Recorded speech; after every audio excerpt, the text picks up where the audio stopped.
أعوذ بالله من الشيطان الرجيم. بسم الله الرحمن الرحيم. الحمد لله رب العالمين الرحمن الرحيم مالك يوم الدين. الحمد طول صفتنا دخده توب لله خاص اللہ تعالی د پاره دی رب العالمین چې پروردگار د عالمونو دی. الرحمن بے حدا مهربان دی. الرحیم انتہائی رحم کون کے دے. مالک یوم الدین مالک دے دروازے د جزا.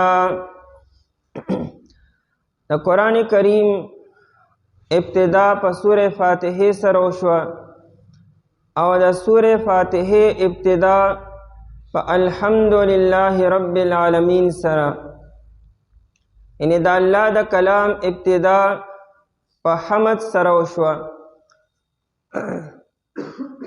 دا الحمدلله رب العالمین کې اظهار دی چې د تمام کمالاتو، د تمام صفتونو، د تمام خوبو او د هر قسم د حمد و ثنا مستحق هغه الله جل شانه دی. د الحمدلله سره نبی علیہ الصلوۃ والسلام بم خپل کلام شروع کو. خطبه به چې وینو په الحمدلله سره، بیانات به کول په الحمدلله سره. د نبی علیہ الصلوۃ والسلام ډېر دعاګانې په الحمدلله سره شروع شوي دي. جنتیان چې جنت ته داخليږي به هغوی به هم د خپل کلام ابتدا په الحمدلله سره کی. چې کله د محشر د میدان نه جنتیانو نجات مومي او جنت ته داخليږي، نو الحمدلله الذي اذهب عنا الحزن، دا کلمات به وي چې الله جل شانو د پاره حمد دی چې غمونه غم او سختی لرې کړه. جنتیان به په جنت کې مو د الله حمد به ادا کی. وکیل الحمد لله رب العالمین، فرشتي به الحمدلله وي، جنتیان به وي. جنتیان به الحمد لله الذي صدقنا وعده واورثنا الارض.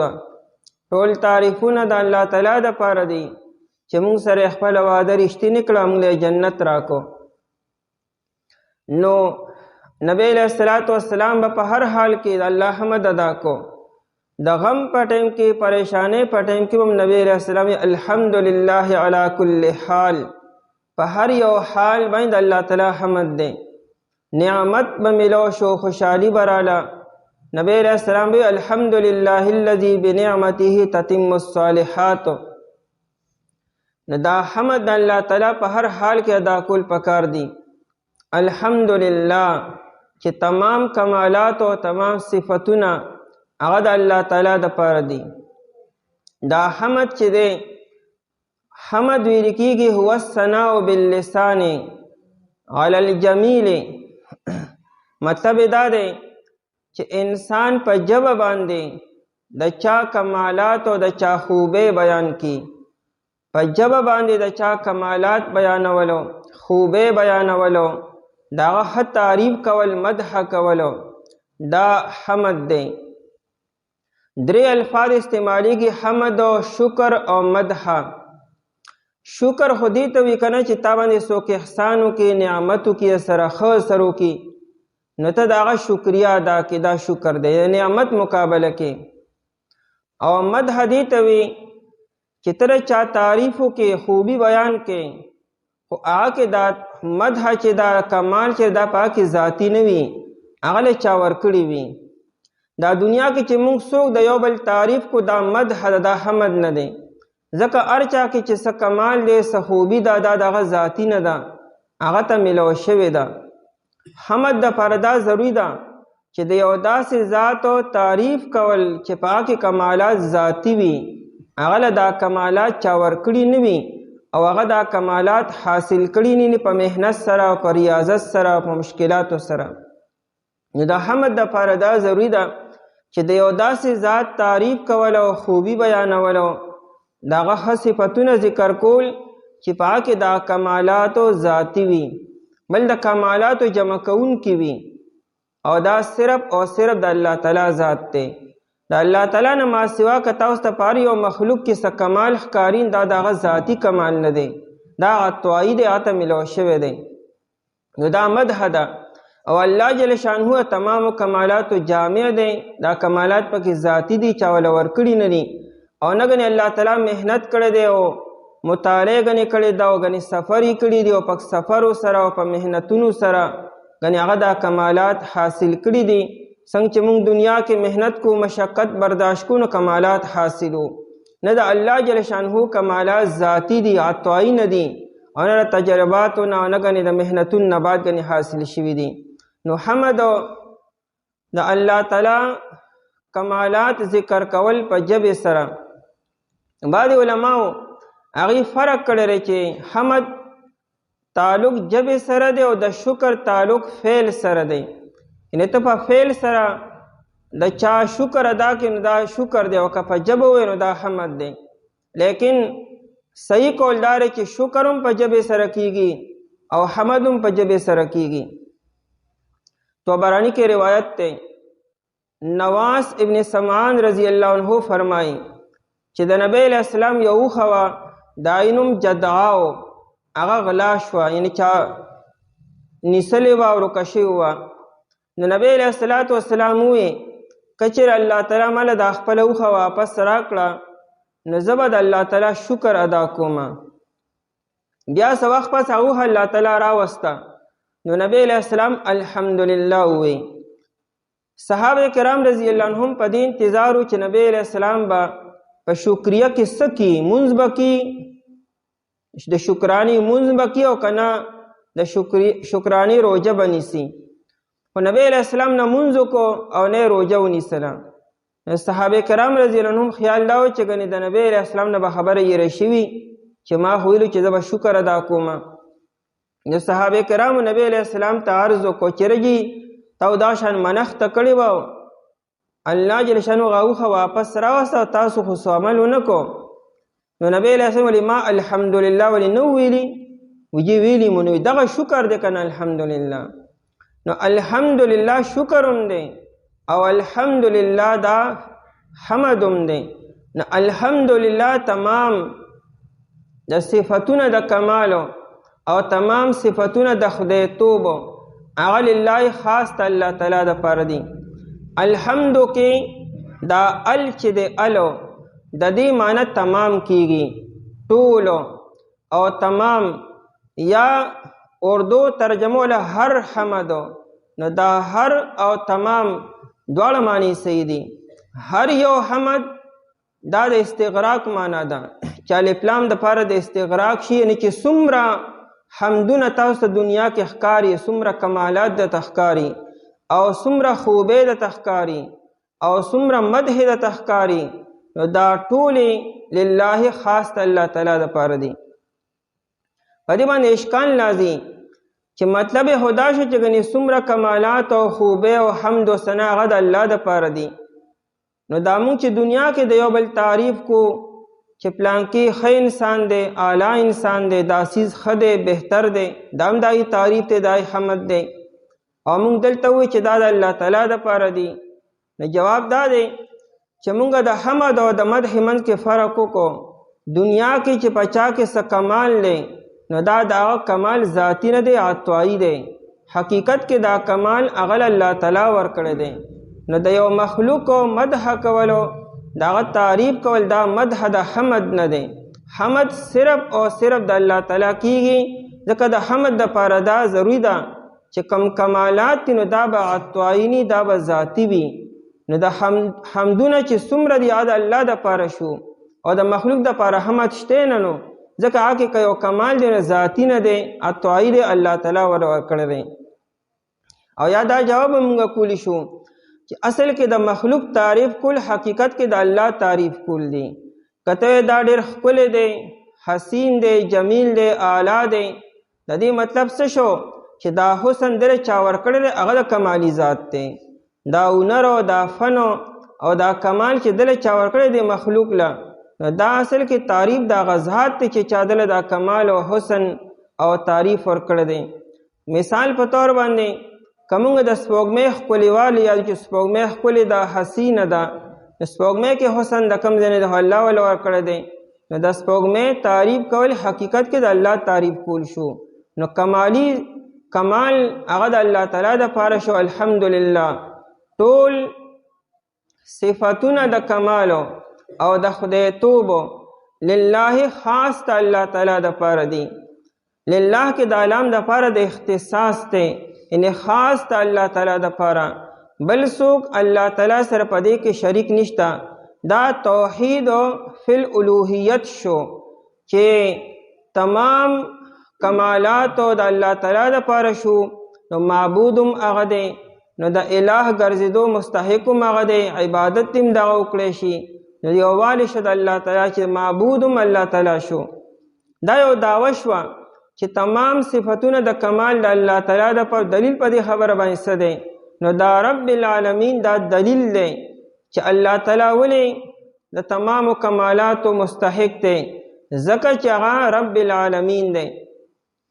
رب دا اصل کې دی مسترو، خو په معنا د مربی سر راځي، تربیت کوونکې، پرورش کوونکې، پالنهار، پالنه کوونکې. رب په معنا د مربی سره تربیت کوونکې. د رب دپاره درې خبرې ضروري وي. رب هغه ذات ته وي چې یو څیز د نش نه هست کی، د نش نه وجود ته راولي، یعنې پیدا یې کي. موږ دا پیدا کړو، نو د پیدا کولو مطلب څه دی؟ چې د نش نه وجود ته راوستو، او دغه معنا د خالق هم ده. نو په رب کې درې خبرې. یو خبره خو دا چې د نش نه وجود ته یو څیز راولي، بیا چې کله وجود ته راوستو نو د هغه د بقا دپاره، یعنې د باقي پاتې کېدو دپاره چې څومره ضروریات او څومره سامانونه پکار دي هغه مهیا کولو او برابرولو. یو څیز تا پیدا کو وجود ته دې راوستو، خو دا باقي څنګه پاتې کېږي؟ نو د بقا سامان برابرولو، ضروریات برابرولو، او بیا دغه څیز کمال ته رسولو، اخرني حد ته رسولو، دې ته رب ویل کېږي. نو رب دا درې واړه کاره کوي. یو څیز وجود تم راولي، بیا د هغه د بقا سامان هم برابري، او بیا کمال تم رسی. بطور مثال به انسان والو، انسان نشتو، د داړو اثر وجود نو، الله جل شانه په خپلو قدرتونو سره دا انسان د نش نه وجود ته راوستو. نو پرې نه ښوده چې اوس ځان خپل سمې کوه، بیا د دې انسان یې د هغه د بقا دپاره چې څومره څه پکارو، نو په هر دور کې، په هر مرحله کې الله تعالی هغه سامانونه مهیا کولو. دا ماشوم چې کله د مور په هیټه کې نو ځان انتظامات الله تعالی کولو، او چې دنیا ته راغی نو د خوراک ځان له انتظامات الله تعالی وکړو، او چې ورو لویېدو نو ځان له وخت په وخت چې څومره سامان او انتظامات پکار دي هغه الله تعالی برابرولو، او تر دې چې دا انسان بیا کمال ته ورسو. هر انسان کمال ته رسیدلی دی، د دنیا کمالات او د آخرت کمالاتو. نو دا درې واړه خبرې په رب کې دي. الله تعالی رب دی، پرورش کوونکی دی، پروردگار دی، پالنهار دی په معنا د مربي سره. العالمین، الله تعالی رب العالمین دی. العالمین جمع د عالم ده. عالم مجموعه مخلوقاتو ته وي. دا مخلوقات چې څومره دي د الله تعالی نه ما سوا، دا ټول مجموعه دې ته عالم ویل کېږي. الله تعالی ته عالم نشو ویلی مونږه، ځکه د عالم تعریف تا دی چې عالم ما سوا الله ته وي. د الله نه ما سوا هر یو څیز د عالم کې راځي، خو الله جل شانه عالم کې نه راځي. د عالم تعریف دا دی ما یعلم به، چې پای سره علم راوستلی شي، پہچان راوستلی شي. نو مجموعه چې څومره د مخلوقاتو دا ټول عالم دی. او جمع العالمینو، ذکر دی عالم بلا شي افراد دی، عالم الانس و عالم الجن، دا د جناتو عالم دی، دا د انسانانو عالم دی، دا د فرشتو عالم دی، دا بر عالم او دا حقت عالم. الله تعالی رب العالمین دی. وهب بن منبه رحمه الله تعالی فرمائی وی ان للہ تعالی 18,000,000 د الله تعالی د پاره 18,000 عالمونه دي. په دنیا کې 18,000 عالمونه الله تعالی پیدا کړي دي او فرمای دا دنیا د عین یو عالم دی، دا اسمان نه تر ځمکې پورې دا یو عالم دی، د دین علاوه نور عالمونه دا علم انسان ته نشته دی. ابو سعید خدری رضی الله عنه فرمایي چې الله جل شانه وی ان لله 40,000 عالم، الله تعالی 40,000 عالمونه پیدا کړي دي او فرمایي چې د مشرق نه تر مغرب پورې یو عالم دی. او امام مقاتل رحمه الله دا لوی مفسر دی، غوي چې الله تعالی 80,000 عالمونه پیدا کړي دي. عوامو کې دا خبره مشهور ده چې دنیا کې 18,000 عالمونه دي او مخلوقات دي نه 18,000 عالمونه دي. انسانان یو عالم دی، جنات بل عالم دی، فرشتي بل عالم دی، دا حیوانات یو عالم دی. دا عالمونو حقیقي علم هغه الله جل شانه سره دی. نه الله تعالی تمام عالمونو، تمام جهانونو او تمام مخلوقاتو هغه رب دی، پروردگار دی. ذوالنون مصری رحمه الله تفسیر کبیر دی کې لیکلی دی چې ذوالنون مصری رحمه الله یو پیرا هغه دریای نیل په غاړه باندې جامې وینځلې، نو وې کته چې یو لړم تیز روان دی منډه وخی. ذوالنون مصری رحمه الله سوچ کې چیرې دی لړم دونه ست کار دی چې دی په منډه باندې روان دی. الله تعالی په هر یو کار کې سنه حکمت او علت مونږ ته پته نه لګي. نو ګورم چې دا لړم سکی بیا پسې روان شوم، نغره دریا نیل غاړې تراغې دې کې یو شمشته هغه دریاب سر لراله او د لړم ور ټوپ کو دای پملا باندې کې ناستو او هغه شمشته روان شو. امام لنګو برکو او په دریاب کې ور داخل شوم، روان شوم دی په دې دواړه سکی تر دې چې دریاب هغه طرف ته هغه دواړه ورسېدلو او مهامه یو صحرا و صحرا ته ور داخل شو. لړم اخوا ټوپ کو شمشته واپس شو. مهامه یو ښکلې ونه وه، دای د سوري د لاندې یو نوجوان ناستو او دو ایماړه کې دا وی چې ګنې دا لړم به د دې نوجوان دپاره به را رواني دله به ټک ورکي. دې کې چې مې وکته یو مارو او هغه چجه کړې وه او قریبه وه چې دې نوجوان له ټک ورکړې وې او دې لړم د شا د غاړې ور ټوپ کو او د مار په دې سر باندې کېناستو او مار له ټک ورکو. لږ ساعت پس هغه مار مړ شو او دا لړم واپس را روان شو او بیا دریاب غاړې له راغی او بیا د شمشتې په ملا کېناست او واپس راغی. ما یو 2 شعرونه وی، هغه نوجوانو د دغه اشعارو په اورېدو باندې را پاسېدو. اشعار دا وی چې یا راکدن والجلیل یحفظه، هغه لوی ذات د حفاظت کې او دی اوده دی، یعنې مونږ اوده یو غافله یو او هغه ذات زمونږ نه غافل نه د مونږ په حفاظت کې لګیا دی. مونږ ته پته هم نشته چې زمونږ څونه ناشنا انتظامات الله تعالی کی، څومره شر او څومره بلاګانې، څومره آفتونه، څومره حادثاتو د هغې نه مونږ الله تعالی محفوظ کړي او مونږ ته پته هم نشته چې زمونږ په حفاظت کې څومره الله تعالی سیکیورټي لګولې دا څومره انتظامات یې کړي دي. یا راکدن اے اوده انسانه ته د څه نه خبرې، والجلیل یحفظه هغه لوی ذات ستا حفاظت کی. نوجوان ته څه پته وه چې زما حفاظت الله تعالی د کوم ځای نه څنګه وکړو. من کل سوء یکون فی الظلم، د هر یو شر نه او د هر یو بدۍ نه چې د عالم کې تیاری دي الله تعالی ته د هغې نه حفاظت کی. او کیف تنام العین عن ملک، دغه بادشاه ذات نه به سترګې څنګه غافله شي او څنګه به ودې شي.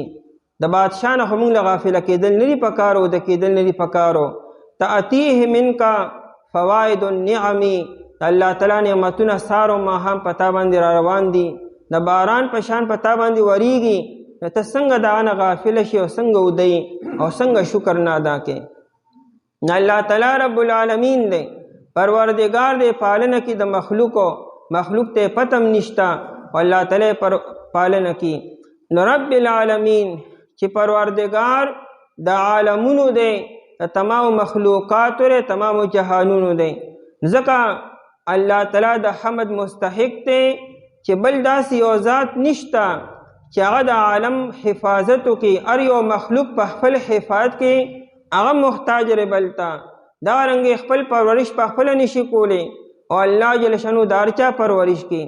الله جل صرف د انسان پرورش نه کوي او نه صرف د جناتو کوي، د تمام عالمونو که حیوانات دي، که نباتات دي، او که هغه جمادات دي، او که دا کائنات دي، او که ملائک دي، هر یو په پرورش کې او هر یو په تصرف کې الله تعالی ته محتاج دي. چې ملائک هم الله تعالی ته محتاج دي او دا کائنات ټول الله تعالی ته محتاج دي.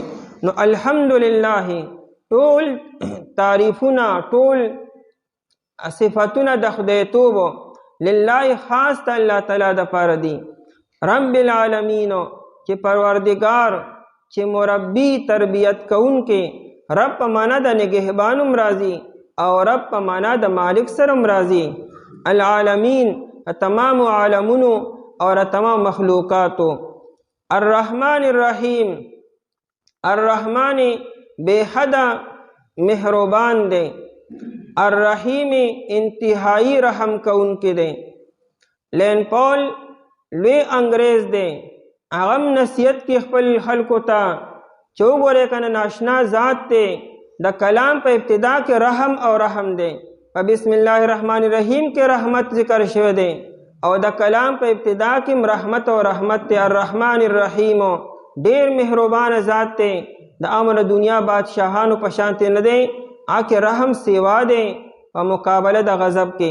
الرحمن بے حد مہربان اور الرحیم انتہائی رحم کون کے. دا دوڑا صیغے دا مبالغی دی یا دا صفت مشبیر ذکر منگا بسم اللہ الرحمن الرحیم کے کرو. اور مالک یوم الدین دا پنزم صفت تے. اللہ جل شانہ للہ اور رب العالمین بنی صفت شو. الرحمن دویم، الرحیم دریم او مالک سلورمو. یو دا اللہ تعالی ذاتینم او سلور یا صفتین منرالو. مالک تے دا مالک اصل کے دا سی یو کل مانا چی پورا مفہوم دا مالک ادا کی نو پا یو جبا کی نشکے دیں. ځکه مالک اغا ذات توی چی اغا تا پل اتارٹی حاصل وی، چی اغا دا یو سیز مکمل اختیار مند وی، او اغا دا چانا نا متاثر کیگی او نا اغا چاہتا جواب دیہی او نا اغا دا چانا مجبور وی. که اغا دا اغا سیز سرا چکم دا اغا پا ملکیت کے دیں، اغا ردی دا سی اختیار مند وی، دا سی مالکی وی، چی اغا کائی سر عرص کی ندانا سوک پختن او تپوس نشی کولیں، او نا آغا چکم دینو سوکو کورٹ ترا وستی شی، او نا دا خلاف سوک اپیل کولی شی، او نا سوکو چاہتا بل چاہتا سویلی شی. آغا تا مالک ویلی کی گئی. ندی وجہ مسلم شریف کی روایت تے ولا مالک الا اللہ، مالک صرف اور صرف اللہ تعالیٰ دے. دا اللہ نما سوا سوکم مالک نشتا. یو انسان دا خپل ځان خپلم مالک نه دے، دا خودکشی ولی حرام ده. یو سړی د خپل ځان مالک ما ته چا مالک کړي د خپل ځانو؟ تا سر د خپل بدن امانت ته ستانه بردی بدن باره کې تپوس کیږي. نه دا انسان د خپل ځانم مالک نه دی، دا انسان سر چې سری دی مالک نه دی، دا مجازن مالک ته دنه باندې باره کې تپوس کیږي. نو مالک هو هغه ذات ته وی چې هغه نه څوک پوښتنه او تپوس نشي کولی، هغه چاته جواب دهنی او نه هغه څوک مجبور کولی شي په یو کار باندې. ندی وجنا سفیان بن عیینہ رحمه الله تعالی تفسیر قرطبی لیکلی دی چې سفیان بن عیینہ رحمه الله د مالک معنا کله شاهان شاه، یعنی د بادشاہانو بادشاہ، شاهان شاه، د بادشاہانو بادشاہ ته مالک ویل کیږي. او دا صرف او صرف الله تعالی دی. دا الله تعالی نه ما سوا که یو قاضی دی، که یو حاکم دی، او که د حاکمانو حاکم دی، نو ګوره قانون ته مجبور دی. قاضی دی، جج دی، هغه د عدالت نه مجبور دی، د قانون نه مجبور دی.